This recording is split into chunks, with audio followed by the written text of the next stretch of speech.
All right, worship leaders, in this video, we're going to look at demystifying picking the right key for the worship songs that we are going to lead in a worship set. You know, this is such a huge part of what we do as worship leaders. We don't just pick the songs that go in a set, but then we pick the right key, the keys to sing those songs in.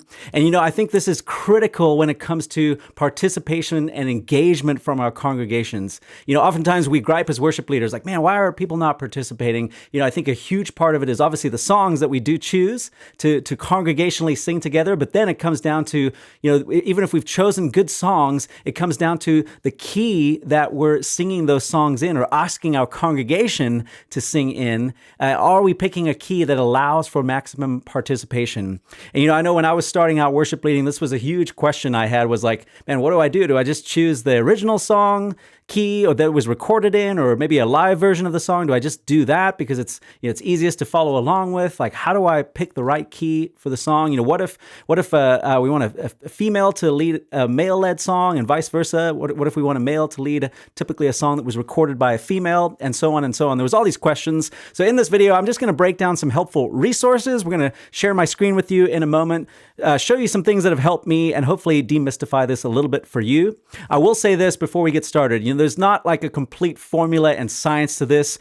There is some trial and error, but I think there's also some good practices to follow to again, allow our congregations the opportunity to participate in the best way and choose a key that is going to be congregational friendly. So let's do this. Let me show you behind the screen here, and let me just show you some resources that have been helpful. So now on the screen here, you can see I've got pulled up multitracks.com. Now, don't be scared away if you are a church that does not use tracks. That's not why I'm showing you this. You don't have to be even subscribed to Multitracks or have an account or anything like that. The reason I'm showing you Multitracks is because it's a really handy resource. If you pull up the search bar here, like so, and let's just type in a song like He Won't, Firm Foundation. We're just going to roll with that. And so if I click on that here, I'm going to click on this first one. The reason I'm showing you this here is it's a really quick, handy way. And you can see I'm not logged in right now. Like, you don't have to have an account to view just this as a resource. And you can see here, this is the original master. If you're looking for a super quick way to find, okay, what is the recorded key of this song? That's why I wanted to show you this. It's a real quick way to pull that up. You can do that with virtually any song, and at least popular worship songs. You're going to find that in a really quick manner by using multitracks.com. So you can see this key, original recorded version here, key of B flat. I want to show you one more thing. Like, typically they're going to be recorded in those same keys, but sometimes you will find there's obviously different versions, right? Like, you can see there's this Maverick City version here. Let's just take a peek at this. And see, okay, you can see here, for example, this was recorded then in a different key of D flat. So right away there, that kind of makes it a challenge. You go like, okay, well, what do I do? If I was going to go with the original key, do I go D flat? Do I go with B flat? Chances are, the original recorded key here, especially this Maverick City, Chandler Moore, Cody Carnes, like they're probably voicing that super high pitched. You can even kind of see in the picture here, right? Like, a lot of times when these songs, especially are being recorded live, they're being performed, if you will. They're being led in a setting like this where there's a huge number of people. It's kind of a concert environment. There's a lot of energy in the room. So these keys are often voiced higher. Now, let me go back to here for a second. These keys are often voiced higher. And so a general rule of thumb is you probably are never going to want to use the original recorded keys of the song, unless it's kind of like performance orientated. Maybe it's a special song for an offering or something like that. Man, chances are, if you're going to want congregational participation, you're going to want to voice these keys down. You might wonder, well, why is that so? Like, when we go to a concert, right? We go to a worship concert, if you will, a worship night that's at a stadium, like, they don't voice the keys down. But yeah, you have to acknowledge, right? There's a lot of energy in the room. Like, people are kind of coming expectant of like, hey, we're going to actually like shout at the top of our lungs. You have to kind of tone that down for the average Sunday morning, right? And you go, okay, people are coming from like bringing their kids in from maybe a groggy morning, like breakfast spilled all over the counter.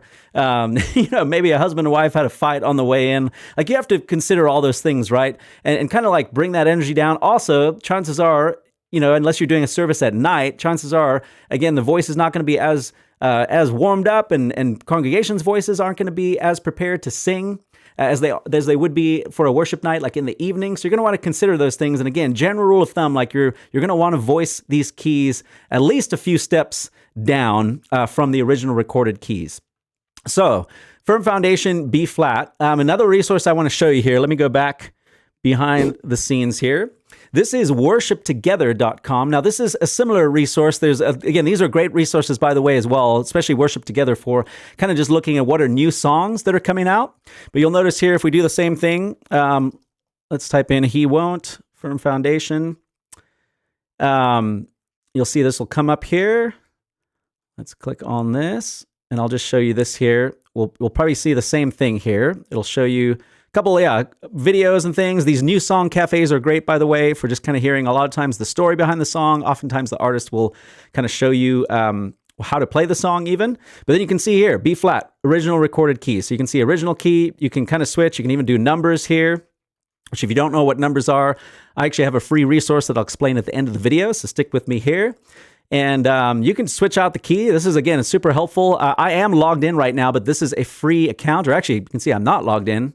If I sign in here, you can create a free account, and it'll just pull up a few more extra resources. Oftentimes they give away I think it's a song a month, or they give away some free charts and resources and things. So highly recommend worshiptogether.com. But you'll see here, original key is B flat as we saw. But what I wanted to show you here is this right here. You can see they do give some recommended keys, and you'll see even here, oftentimes they're lower than the original recorded key of the song. And so this can be a helpful kind of starting place, is to look, okay, what are they recommending here as other keys?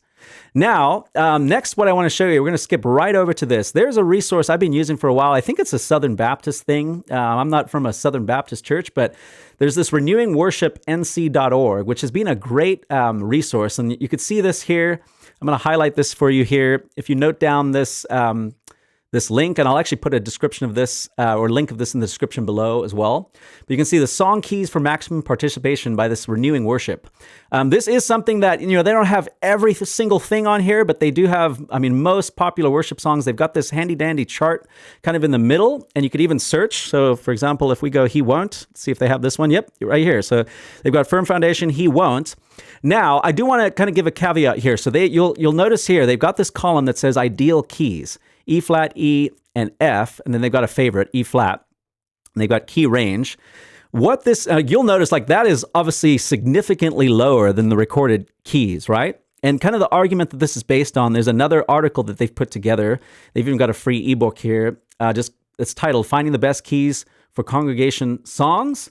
And basically what they base this chart here on is this kind of general rule of thumb here. You can see it in the middle, that selecting keys for songs that have the lowest note the congregation will sing at an A and the highest note a D, the occasional E flat. And then you can see it even says here the sweet range of the average voice is octave C to C. So that's kind of what they're basing this on, is the average range for a congregation kind of being that A below middle C up to the higher D there, or E, occasional E flat.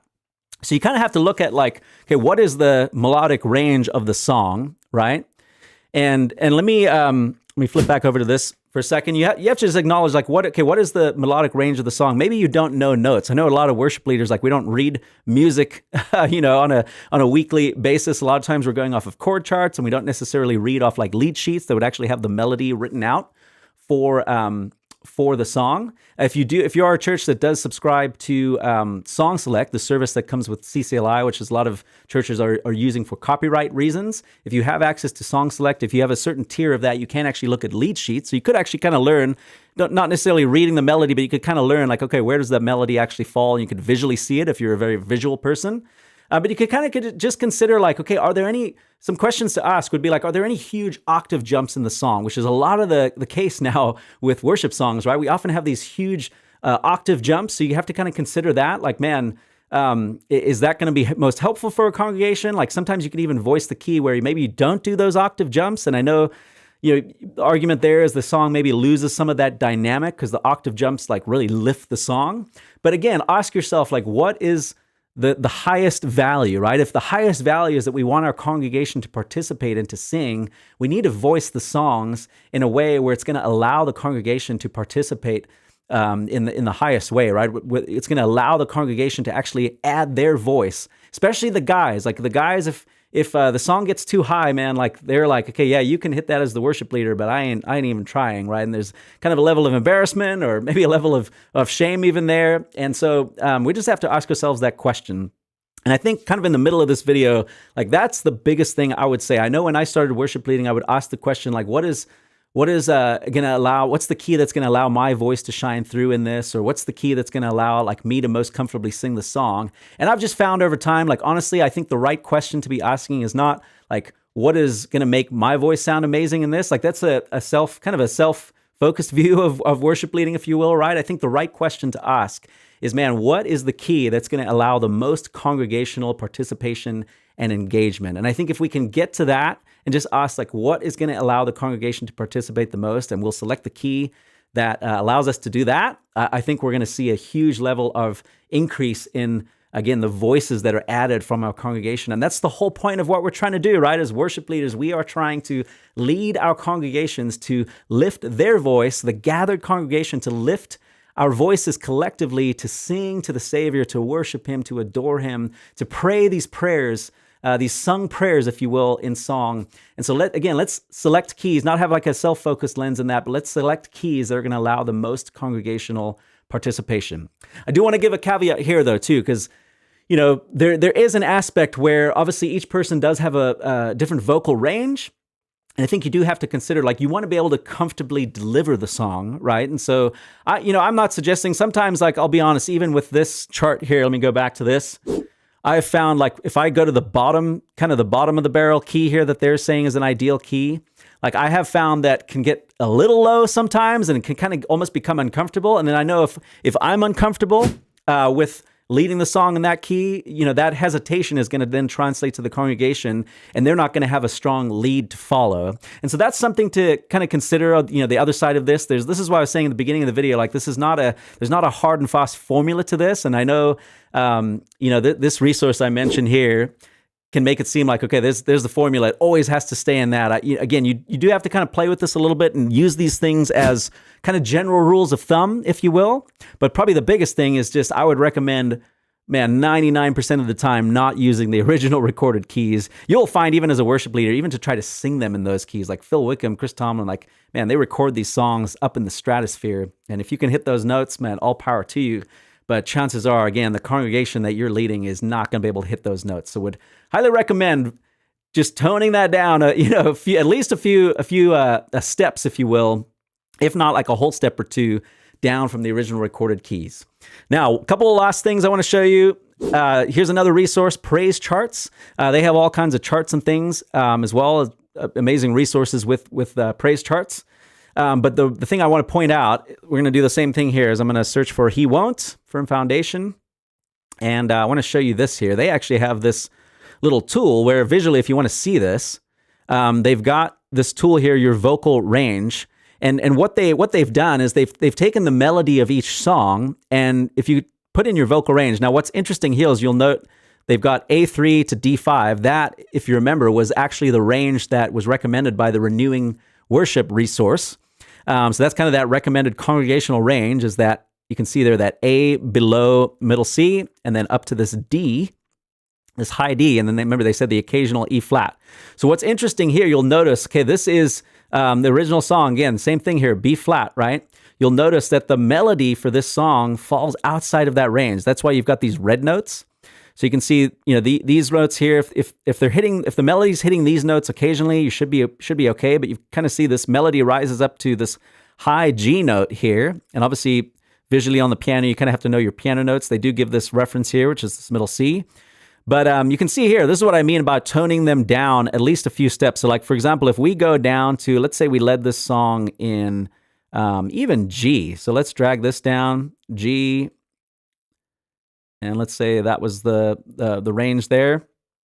You can see here, the lower you go down, like you can see the original melody of the song is going to be falling way outside of that range. And obviously the limitation of this tool is, again, it's designed for your vocal range, where I would argue, like, look at what is the best range for the song.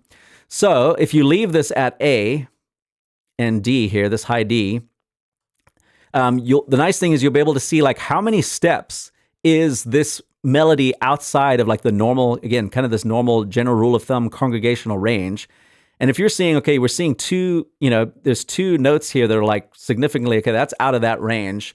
You can kind of use this as a general rule of thumb to go, okay, what if we voice this like 2 steps down? So again, if we went down to, instead of B flat, if we went down to, let's say you could go down to this G flat here, or even G, like leading the song in G would probably be a good starting point, right?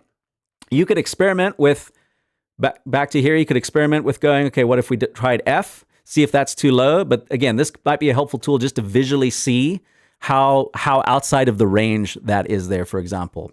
So hopefully that's helpful, friends. Wanted to just point out some resources that have been helpful to me in looking at, okay, like how do you choose the best key for a congregation? I do want to leave you with this before you go, is there's a number system cheat sheet that I've put together. So I'm going to put this on the screen here. If you go to numbersystem.influentialworship.com, would love to get this into your hands. The reason I'm bringing this up is it'll be helpful in terms of just a quick way to transpose keys, if you will. You don't have to relearn the whole song. If you start thinking in terms of numbers instead of individual keys, man, it'll just be a great way for your worship team to communicate. So we'd love to get this cheat sheet into your hands. Again, go to numbersystem.influentialworship.com. And with that, I will see you in the next video. Hey, let me know before you go as well, down in the comments, what has helped you in terms of picking the right key for your congregation? Would love to hear from you. Love to engage with you down in the comments there. So with that, God bless. We'll see you in the next video.